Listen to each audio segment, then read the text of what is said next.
dear friend at Catalyst Ranch, and we are so proud to have him here tonight from Match Books. Please join me in congratulating him on his new book and welcoming Gregg Fraley. Well, thank you very much. It is so great to be here. And so the first thing I'm going to say is creativity is not a nice to have. The thing is that you more or less have the same creative style from the time you're 12 years old onward. And there are things that you can do to be more self-expressed within that style, but basically your style is your style. And I don't know, you folks have probably done the MBTI tests or the assessments, and you may have done the KAI, the Curtin Adapter Innovator Index. These are things that tell you what your creative style is.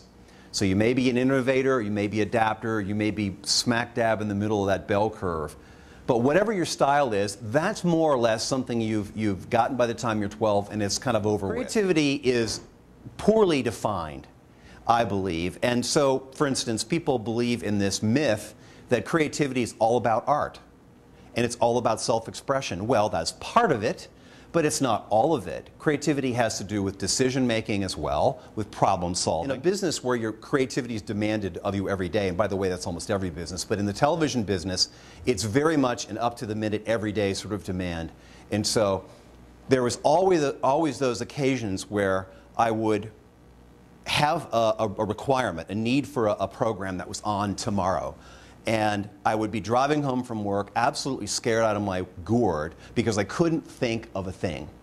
I couldn't think of one thing, and I'm literally beating my head against the steering wheel going home going, I'm supposed to be creative and I can't think of anything. What am I going to do tomorrow? But at the end of the day, I quit the television industry because it frustrated the living heck out of me. I just at one point just said I can't take it anymore and left a thing that I really love to do. I love television. I mean, producing television and doing that art, doing that science was just an absolute joy for me, and I quit because of fear.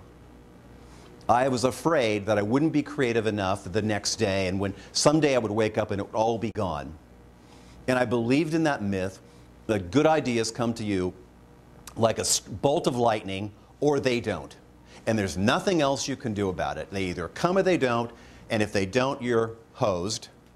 And if they do, you're a hero. Got off the jeans and the t-shirt, put on a suit, shined my shoes, and went to work for a software company. And I did that for about 17 years. I worked in that industry. And I believe I didn't have to be creative anymore. I sort of relieved the pressure. Now I don't have to do it.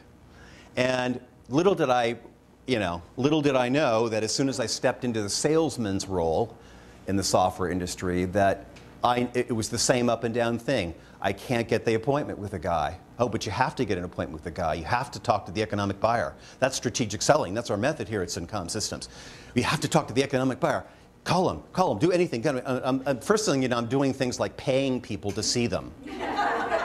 I did. I literally, people who wouldn't call me, I would offer them money. See me for 5 minutes and I'll give you $50.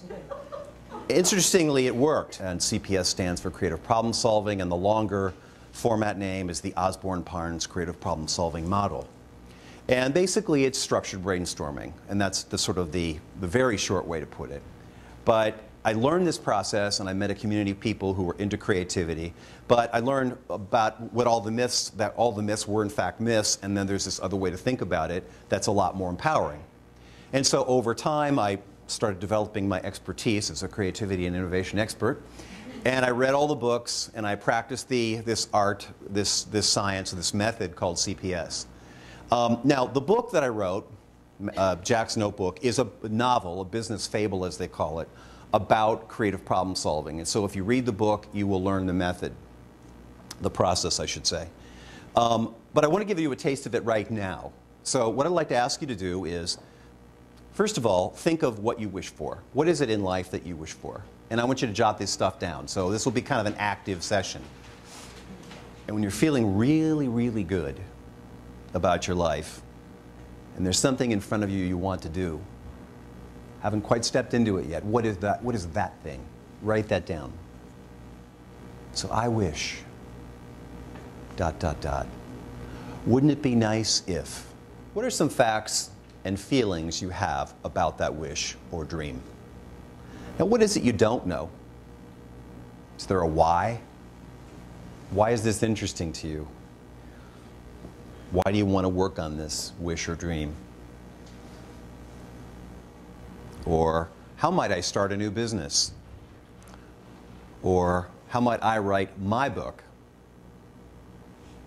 Or how might I transition to retirement? So you're sort of starting at a certain point, but I want you to rewrite that statement at least 3 times. So right now you're going to brainstorm alone a little bit. You've got your statement picked out. Answer the question. What are some ideas for doing this thing? So then it was like, okay, so I lost.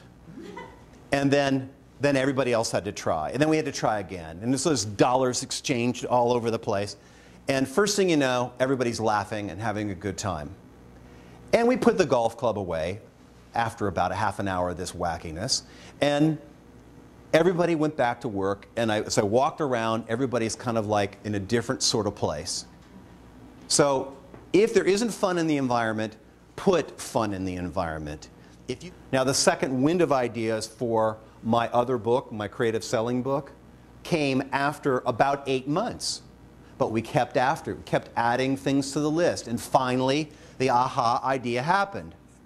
So if you want to have an aha idea, you have to work through the blocks and make the long, long list of ideas that get you to that aha idea.